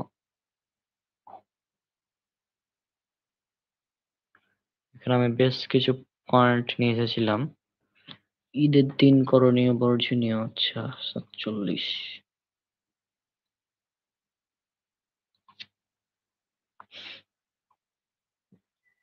তো আমি এখানে আগে কিছু মূলনীতি বা পয়েন্ট উল্লেখ করি আবারও, তাহলে আপনাদের কাছে ক্লিয়ার হবে। হ্যাঁ। বিদাত জিনিস, বিদাতের উপরে তো আমার বই আছে ডিটেলস, বিদাত কেন বর্জনীয়। বইটা আপনারা যদি পড়েন তাহলে বিদাত কাকে বলে, কোনগুলো বিদাত, এগুলো নিয়ে কোনো সমস্যা হবে না। তবে তার জন্য তো বইটা পড়তে হবে।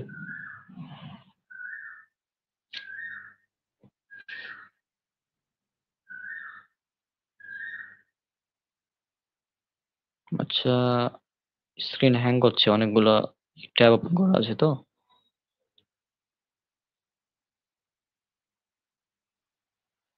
স্ক্রিনটা হ্যাং করছে।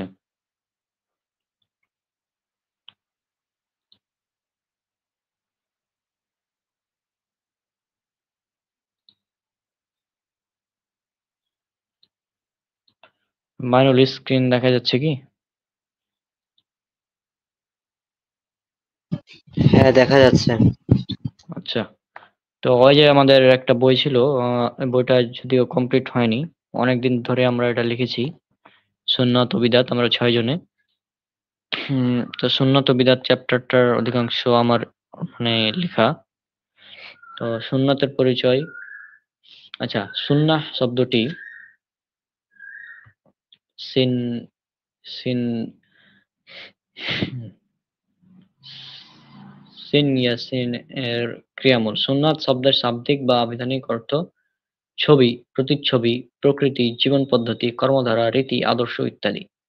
পারিভাষিক সংজ্ঞা, লেখাগুলো হয়তো ছোট হতে পারে, আপনারা দেখে নেবেন ভালোভাবে। সারি পরিভাষায় সুন্নাত হলো রাসূলুল্লাহ সাল্লাল্লাহু আলাইহি সাল্লামের ওই সকল বাণী যা দ্বারা তিনি কোনো বিষয়ে আদেশ, নিষেধ, বিশ্লেষণ, মৌলসম্মতি ও সমর্থন দিয়েছেন এবং কথা ও কর্মের মাধ্যমে অনুমোদন করেছেন। যে সঠিকভাবে জানা যায় তাকে সুন্নাহ বলা হয়। অনুরূপভাবে সাহাবী, তাবেঈ, তাবেঈদের আসার ফতোয়া সমূহ, আহ এ অর্থাৎ তাদের ইজতিহাদ ও যেসব বিষয়ে ঐকমত পোষণ করেছেন তাকেও সুন্নাহ বলে অভিহিত করা হয়। অর্থাৎ এই দ্বিতীয় সংজ্ঞা অনুযায়ী আমরা যে আলাদা আলাদা দিনে সিয়াম পালন করছি, এটা সাহাবীদের সুন্নাত, রাসূল সাল্লাল্লাহু আলাইহি ওয়াসাল্লামের সুন্নাত। রাসূল সাল্লাল্লাহু আলাইহি ওয়াসাল্লামের সুন্নাত কিভাবে? কারণ তিনি চাঁদ দেখে সিয়াম পালন করতে বলেছেন, চাঁদ দেখে ঈদ করতে বলেছেন। সাহাবীদের সুন্নাত কিভাবে? ওই যে আমাদের সাহাবীদের ঘটনা দেখালাম, 2 জন, সহিহ মুসলিমের এই 2418 নম্বর হাদিসে। তো এইভাবে আমাদের একই দিনে ঈদ এবং একই দিনে সিয়াম পালন করা এটা সাহাবীদের সুন্নাত। সাথে সাথে তাবে তাবেইন যারা, তারাও আছেন, যেমন কুরাইব রাহিমাহুল্লাহ একজন তাবেই। হ্যাঁ, তো এগুলো যাই হোক আমাদের পরিভাষাটা মানে বিশেষ মানে আমাদের যে মত এটা বেশি শক্তিশালী যে একই দিনে ঈদ পালন না করে আলাদা আলাদা দিনে নিজ নিজ দেশের চাঁদ অনুযায়ী আমাদের কাজ করতে হবে। আর খোলাফায়ে রাশিদিনের সুন্নাত এছাড়াও আরো অনেক আছে। খোলাফায়ে রাশিদিনের সুন্নাত অনেকগুলোই আছে। অর্থাৎ ৪ জন খলিফা ওমর রাদিয়াল্লাহু আনহু, উমর রাদিয়াল্লাহু আনহু, উসমান রাদিয়াল্লাহু আনহু এবং আলী রাদিয়াল্লাহু আনহু। ৪ জন খোলাফা, এই ৪ জন খলিফা আছেন ইসলামের। এই ৪ খলিফার সুন্নাত গুলো মূলত বেশ গুরুত্বপূর্ণ। হুম। তারপর এখানে আমরা সুন্নাত অনুসরণের গুরুত্ব নিয়ে কথা বলেছি।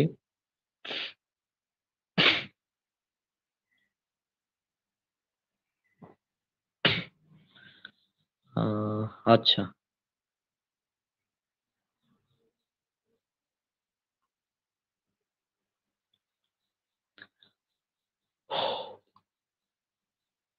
এখানে অনেকগুলো এই বিষয় আছে। হ্যাঁ, বিদআত এবং বিদআতের এর পরিণাম। এক্ষেত্রে এটা আমার বই থেকে নেওয়া এই অংশগুলো। আমার বই থেকে এগুলো নিয়ে এসেছি। হ্যাঁ? এই যে এখানে এটা কোরআনের আয়াত বলা হচ্ছে দেখুন। ইয়া আইয়ুহাল ইয়া আইয়ুহাল্লাযীনা আমানু আতিউল্লাহা ওয়া আতিউর রাসূল ওয়ালা তুবতিলু আমালাকুম। হে মুমিনগণ, তোমরা আল্লাহর আনুগত্য করো এবং রাসূলের আনুগত্য করো। আর তোমরা তোমাদের আমলসমূহ বিনষ্ট করো না। এটা আছে আপনার সূরা মুহাম্মদ সূরা নম্বর ৪৭ আয়াত নম্বর ৩৩ এ। আর এখানে একটা হাদিস, মান আমিলা আমালান লাইসা আলাইহি আমরুনা ফাহুয়া রাদ্দুন। যে ব্যক্তি এমন কোন কর্ম করলো যাতে আমাদের নির্দেশনা নেই, তা প্রত্যাখ্যাত হবে। অর্থাৎ এটা হচ্ছে সহিহ মুসলিমের হাদিস। সহিহ মুসলিম হাদিস নাম্বার ১৭১৮, ইসলামিক ফাউন্ডেশন ৪৩৪৪, হাদিস একাডেমি ৪৩৮৫। আর এই হাদিসটি দ্বারা প্রমাণ হয় যে ইসলামের ধর্মের কর্ম হিসাবে ইসলাম ধর্মের নতুন কোন কর্মের উদ্ভাবন করার বিষয়টি হলো ইসলাম ধর্ম থেকে বিচ্যুতি হওয়া বা বাতিল মানে হওয়ারই। হুম। এই যে এখানে রেফারেন্স দেওয়া আছে। তো যাই হোক, এটা হচ্ছে বিদআতের মূলনীতি যে কোন আমল করা যাবে না যদি সে আমল সম্পর্কে রাসূল সাল্লাল্লাহু আলাইহি ওয়াসাল্লাম নির্দেশনা না থাকে। এখন বিদআত, এই যে এখানে বোল্ড করে দেওয়া আছে সহজ ভাষায়, দ্বীনের মধ্যে নতুন আবিষ্কারই হলো বিদআত। হ্যাঁ, এখানে বেশ কিছু প্রশ্নের উত্তর যে আছে, তার মধ্যে একটা হাদিস, দ্বীনের ব্যাপারে যখন আমি তোমাদের কোন নির্দেশ দেই তখন তোমরা সেটা পালন করবে আর তোমাদের দুনিয়াবী ব্যাপারে তোমরা অধিক অবগত। হ্যাঁ? এখন এখানে যে মূল বিষয় সেটা হলো দ্বীনের ব্যাপারে সবই বিদআত। অতটুকুই ইবাদত যতটুকু কোরআন এবং সুন্নাতে বর্ণিত হয়েছে। অন্যদিকে দুনিয়ার সবই হালাল, অতটুকুই হারাম যতটুকু কোরআন এবং সুন্নাতে হারাম করা হয়েছে। হ্যাঁ, এখন ইবাদতের জগতে সবকিছুই বিদআত। যা আছে সবই বিদআত। হ্যাঁ? যেমন নামাজের পর সম্মিলিতভাবে মুনাজাত করা বিদআত। কারণ রাসূল সাল্লাল্লাহু আলাইহি ওয়াসাল্লাম করেননি, সাহাবীরাও করেননি। কোন ইমাম থেকে মানে কোন বর্ণনা পাওয়া যায় না। এটা নতুন এই ৫০০-৬০০ বছর আগে থেকে কিছু, কিছু মানুষ এগুলো উদ্ভাবন করেছে। এছাড়াও আছে আ আরেকটা হাদিস, হ্যাঁ? ওয়া ইয়াকুমু মুহদাসাত,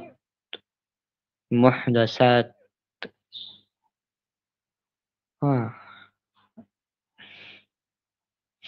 ওয়া ইয়াকুম আ ইয়াকুম ওয়া ইয়াকুমু ওয়া মুহদাসাতি আল্লা আলাউ আচ্ছা, যাই হোক এখানে প্রতিটি ধর্মে নব আবিষ্কার হলো বিদআত। হ্যাঁ? তারপর এটা হচ্ছে ফা ফাইন্না কুল্লা মুহদাসাতি মুহদাসাতিন বিদআহ। ফাইন্না মানে ফাইন্না, ফাইন্না মানে কি হচ্ছে তাহলে? কারণ প্রতিটি, ফাইন্না কুল্লা মানে কুল্লা মানে প্রতিটি, মুহদাসাতিন মানে নতুন আবিষ্কার, হ্যাঁ? বিদআহ হলো বিদআহ। মানে প্রতিটি নতুন আবিষ্কার হলো বিদআত। ওয়া কুল্লা বিদআতিন দলালা, এবং প্রতিটি বিদআত হলো ভ্রষ্টতা।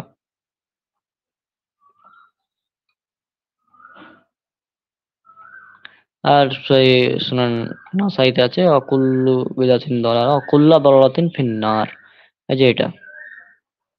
হুম মাই হিদিল মাই ইহদিল্লাহু ফালা মুদিল্লা লাহু ওয়া মাই ইউদিল্লিলহু ফালা হাদিয়া লাহ।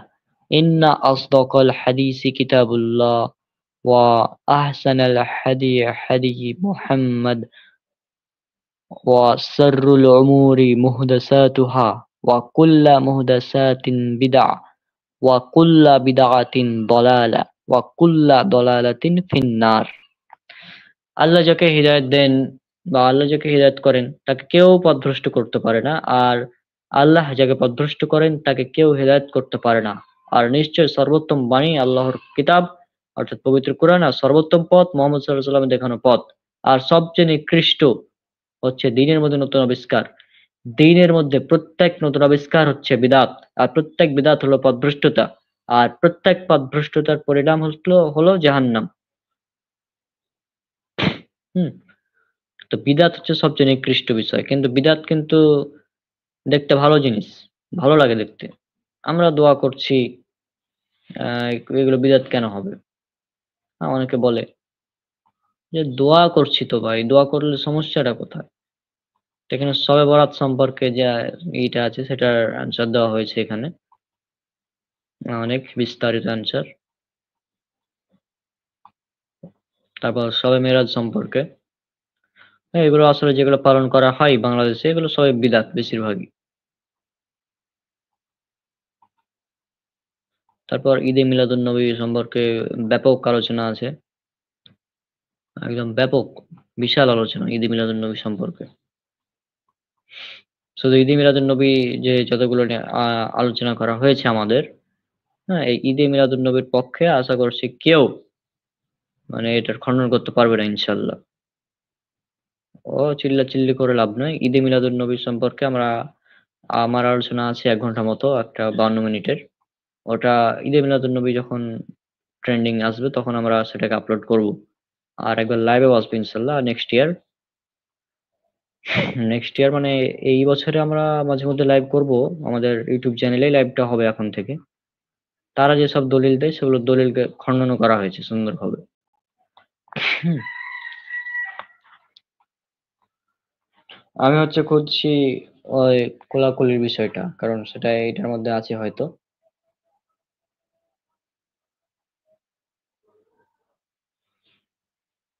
এখনো কিন্তু আমাদের ঈদে মিলাদুন্নবী নিয়ে আলোচনা চলছে।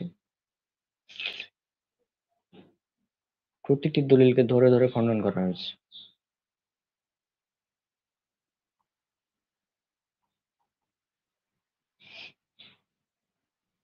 18টি প্রশ্ন করা হয়েছে, 18টি প্রশ্নের অ্যান্সার দিতে পারবে না কেউ।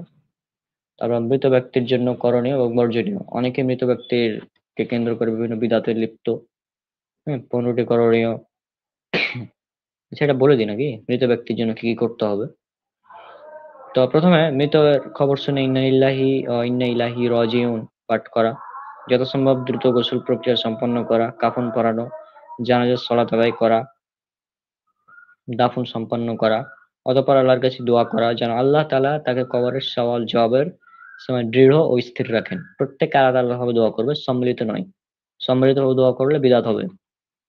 পাশাপাশি তার জন্য আল্লাহর নিকট রহমত, মাগফিরাত ও কবরের আযাব থেকে পরিত্রাণের দোয়া করা, মৃত ব্যক্তির উদ্দেশ্যে দান সদকা করা, মৃত ব্যক্তির ঋণ থাকলে ওসিয়ত বাস্তবায়ন ও ওয়ারিসদের মাঝে বন্টনের আগে তার সম্পদ থেকে ঋণ পরিশোধ করা, তার বৈধ ওসিয়ত বাস্তবায়ন করা। তবে মৃত ব্যক্তি যদি এমন ওসিয়ত করে যা মূলত হারাম বা যা পালন করা কষ্টসাধ্য বা আদৌ সম্ভব নয়, বা তাতে ওয়ারিসদের ক্ষয়ক্ষতির আশঙ্কা রয়েছে, তাহলে তা পূরণ করা জরুরি নয়।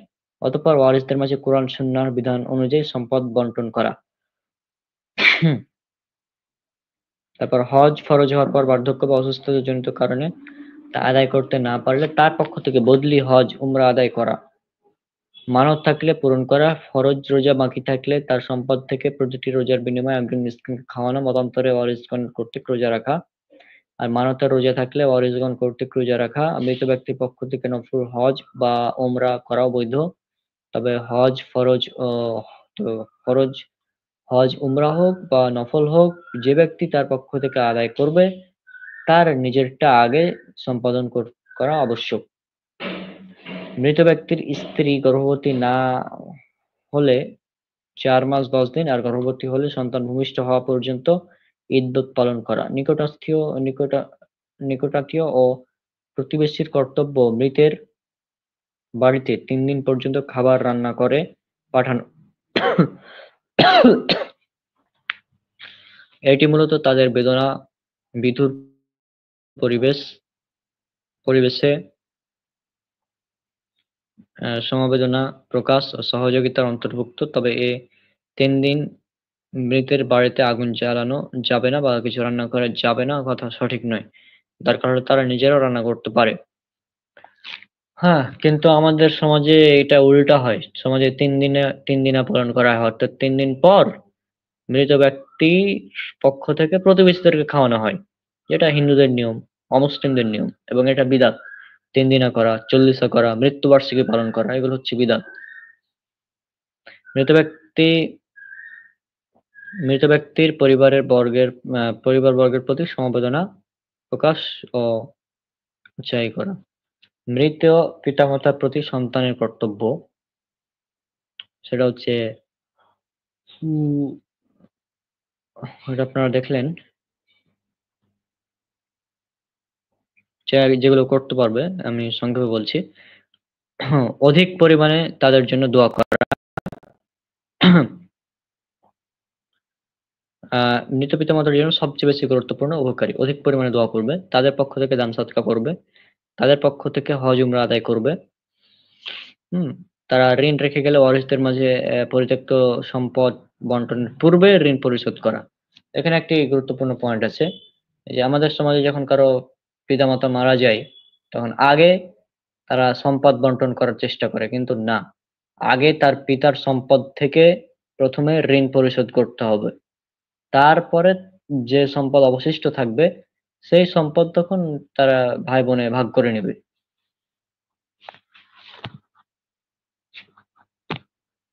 যদি কোনো ওসিয়ত করে যাই এবং তার যদি শরীর সম্মত হয়, তাহলে সেটা বাস্তবায়ন করবে।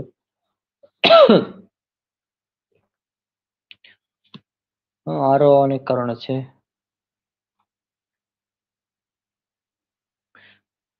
এখানে ডিটেলস অনেক আলোচনা আছে, এগুলো পরে একবার করা যাবে। আজকে 1 ঘন্টা পার হয়ে গেছে লাইভ।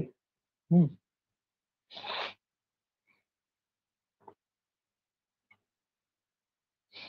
আচ্ছা, সমাজের শরীয়ত বহির্ভূত বিদআত যেগুলো রয়েছে সেগুলো একটু বলে দিই। লাশের চারপাশে বসে কোরআন তেলাওয়াত করা, অনেকে সূরা ইয়াসিন পাঠ করে, যে হাদিসটা জয়ীফ। মৃত ব্যক্তির নামাজের কাফফারা হিসেবে তার ওয়ারিসের নিকট চাল ডাল বা টাকা পয়সা আদায় করা। লাশ দাফনের পর সম্মিলিত দোয়া মোনাজাত করা।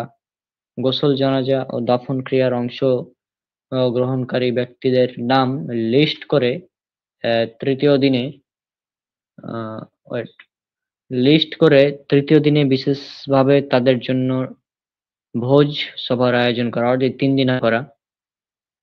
যে স্থানে মৃত ব্যক্তির লাশ ছিল সেই স্থানে 40 দিন পর্যন্ত আগরবাতি, মোমবাতি ইত্যাদি জ্বালিয়ে রাখা।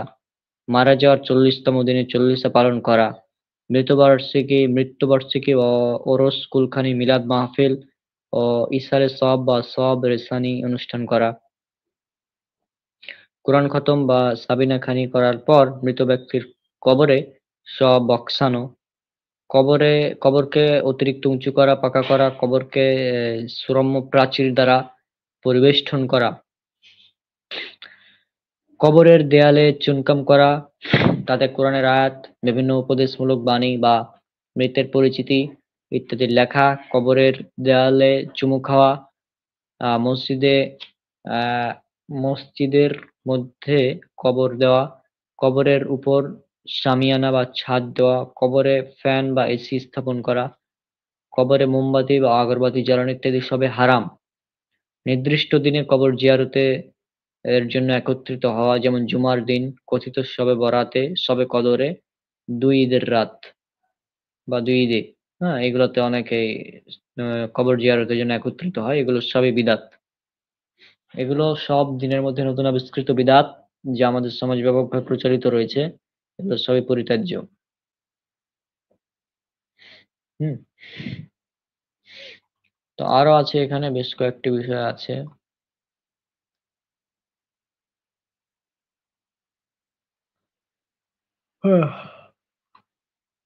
সেখানে অনেকগুলো পয়েন্ট আছে এখানে।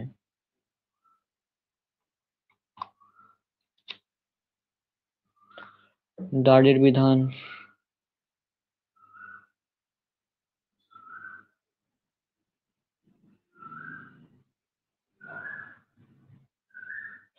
হ্যাঁ, তা এখানে নামাজ সম্পর্কে সুন্দরভাবে আলোচনা করা হয়েছে। এটা অনেক বড় বই হবে যদি করা যায়।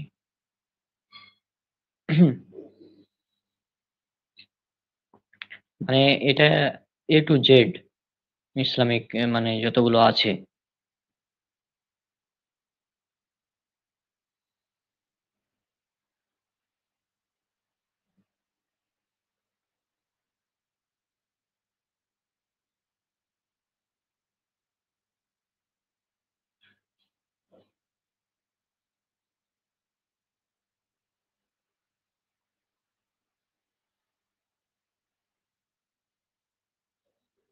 আমি ওটা পেলাম না।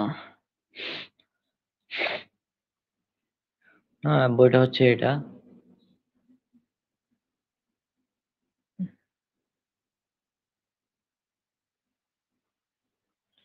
আমরা ৬ জন এই বইটা সংকলন করছি। ২০২৪ এর শুরু থেকেই আমরা কাজ করেছি অনেক, তারপরে বন্ধ ছিল আমার এক্সামের জন্য। এটা হচ্ছে সূচিপত্রগুলো আমি দেখিয়ে দিচ্ছি, এগুলো দেখতে থাকুন।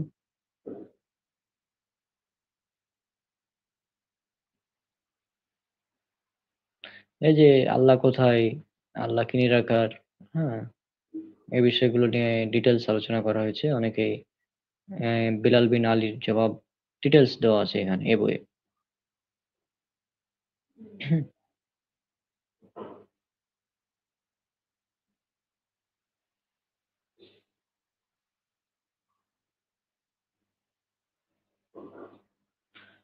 ঈদের দিন করণীয় বর্জনীয় এটা লেখা হয়নি।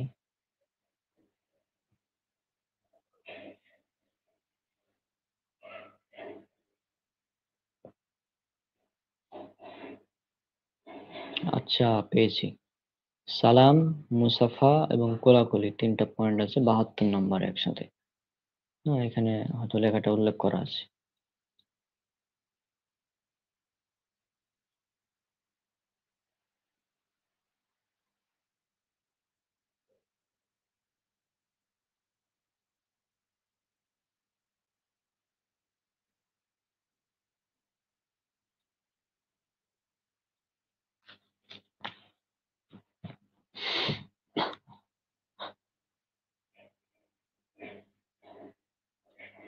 এটা মেবি সালামের চলছে।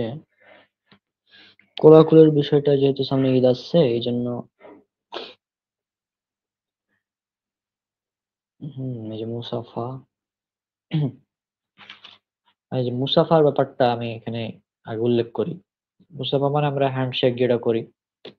মুসাফা হলো ২ জনের মুখোমুখি হয়ে নিজ, নিজ ডান হাতের সাথে হাত মিলিয়ে করা। মুসাফা মানে আ করমর্দন নয়। করমর্দন হলো ২ জনের প্রতি আ সম্ভাষণার্থে পরস্পরের হাত ঝাঁকুনি, যেটা হ্যান্ডশেক, যাকে ইংরেজি হ্যান্ডশেক বলা হয়। আর ইসলামি মুসাফা হাতের ঝাঁকুনি নেই, মর্দন দলন বা পোষণ নেই, শুধু হাত মিলানো হবে। মুসাফা হবে এক হাতে। অনেকে ২ হাতে মুসাফা করে। ২ হাতে মুসাফা করার কোনো বর্ণনা হাদিসে নাই। এবং এটা যদি কেউ ২ হাতে মুসাফা করতে হবে বলে মনে করে তো সেটা বিদআত।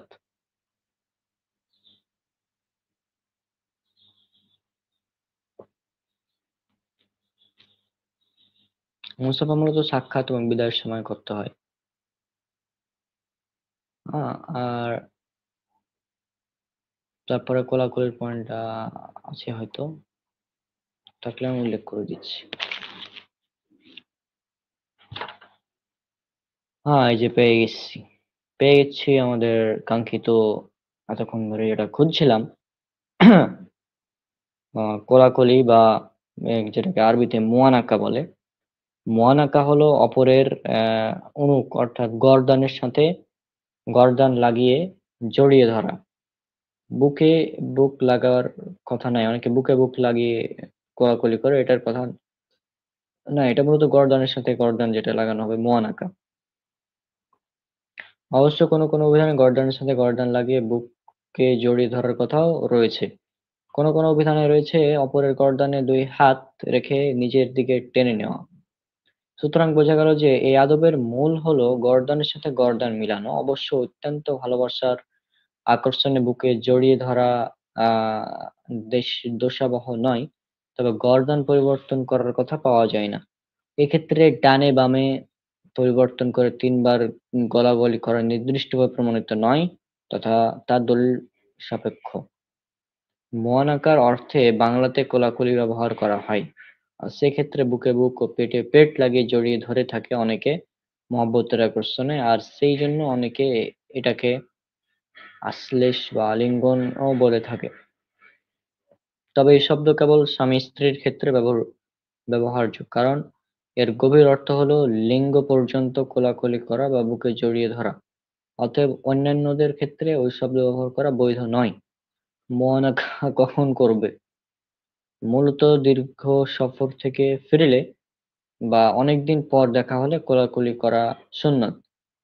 তবে কোনো দেশের সংস্কৃতি হিসেবে যদি কোনো অনুষ্ঠান বা ঈদের পরে মোয়ানাকা করে তবে এতে সমস্যা নেই, কিন্তু মনে রাখতে হবে এটা সুন্নাত নয়, বৈধ বিষয়। অর্থাৎ আমি যেটা বললাম, ঈদের দিন যদি কেউ কোলাকুলি করে সেক্ষেত্রে কোনো সমস্যা নেই, এটা জায়েজ হতে পারে। তবে যদি মনে করে যে ঈদের দিন করতে হবে বা এটা গুরুত্বপূর্ণ বিষয়, হ্যাঁ, তাহলে জাস্ট এটা কি মানে বিদআত হবে এক কথায়।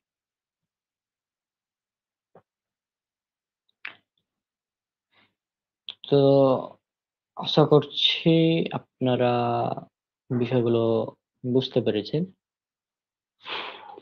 অনেকক্ষণ ধরে আলোচনা করছি।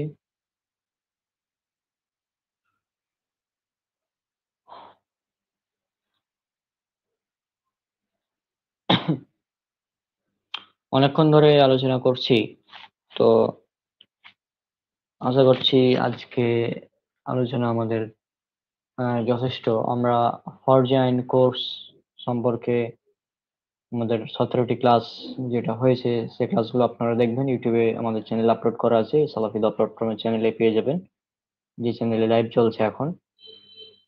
আর আজকে আমরা অনেকক্ষণ হয়ে গেল যেহেতু লাইভ, আমরা বিদায় নিচ্ছি। আর আমরা যেটা চেয়েছিলাম সেক্ষেত্রে প্রশ্ন উত্তর সবগুলো সম্ভব হলো না দেওয়া। আর কেউ যুক্ত হয়নি, যুক্ত হলে হয়তো প্রশ্নের উত্তর দেওয়া যেত, অনেকে যুক্ত হয়নি। আর মাহমুদুল হোসেন ভাই তিনি একটু অসুস্থ, এই জন্য আসতে পারেননি। মানে আজ এসেও তিনি বললেন যে আমি ক্লাসটা নিতে পারছি না আজকে। তো যা হোক, হম কিছু করার নাই, আজকে আমরা বিদায় নিচ্ছি। আগামীকাল ঈদ, সবাইকে ঈদ উল ফিতরের শুভেচ্ছা। তাকাব্বালাল্লাহু মিন্না ওয়া মিনকুম, ঈদুন মুবারক। ঈদ মুবারক বলাটাও কিন্তু বিদআত নয়, অনেকে মনে করতে পারে ঈদ মুবারক বলাটা হচ্ছে বিদআত। ঈদ মুবারক বলাটা জায়েজ, ঈদ মুবারক বলাটা জায়েজ অর্থাৎ বৈধ। এবং তাকাব্বালাল্লাহু মিন্না ওয়া মিনকুম এটা বলা হচ্ছে সুন্নাত, সাহাবীদের সুন্নাত।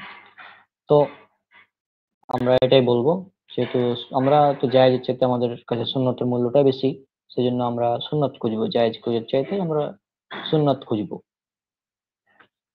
তো আজকে তাহলে আমরা বিদায় নিচ্ছি, দেখা হবে পরবর্তীতে। পরবর্তী লাইভে হয়তো আমরা নাস্তিকদের জবাবে লাইভ করতে পারি মাঝে মধ্যে। আচ্ছা, লাইভ মাঝে মাঝে বন্ধ হয়ে যায়, নেটওয়ার্কের সমস্যা হচ্ছে মেবি। তো পরবর্তী লাইভ আমরা নাস্তিকদের জবাবে করতে পারি। আজকে বিদায় নিচ্ছি, দেখা হবে পরবর্তী লাইভে। সবাই আমাদের জন্য দোয়া করবে। আসসালামু আলাইকুম ওয়া রাহমাতুল্লাহি ওয়া বারাকাতুহু। আচ্ছা মাইনুল, আর কিছু প্রশ্ন ছিল কি তোর? না।